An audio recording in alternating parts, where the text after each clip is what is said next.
আমার নেতা তারেক রহমান আজকে আমাদের কিশোরগঞ্জ শুভ আগমন উপলক্ষে আমরা তারাইলের স্বতঃস্ফূর্ত উপস্থিতি প্রমাণ করে আজকে এই বাংলাদেশে যদি নেতা থেকে থাকেন, এই দেশপ্রেমিক কোনো নেতা থেকে থাকেন, দেশের স্বাধীনতা সর্বমত রক্ষার জন্য যদি কোনো নেতা থেকে থাকেন, সেই অপ্রতিদ্বন্দ্বী নেতা হচ্ছে আমাদের তারেক রহমান। রাষ্ট্রপতি জিয়াউর রহমানের সুযোগ্য সন্তান, এই মরহুমা বেগম খালেদা জিয়ার সুযোগ্য সন্তান তারেক রহমান আবারও প্রমাণ করেছেন বাংলাদেশের একমাত্র নেতা, ওই অবিসংবাদিত নেতা তারেক রহমান।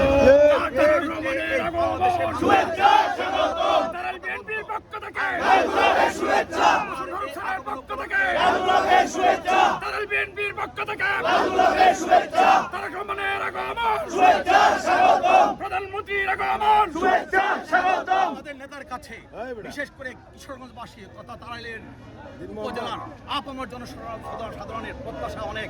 আমি বিশ্বাস করি আমার নেতা, জনগণের নেতা, এই আমাদের প্রত্যাশাগুলো ইনশাল্লাহ পূরণ করবেন।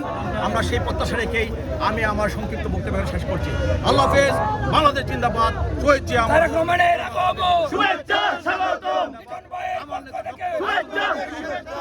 জিন্দাবাদ জিন্দাবাদ। আসসালামু আলাইকুম। সকলকে ধন্যবাদ।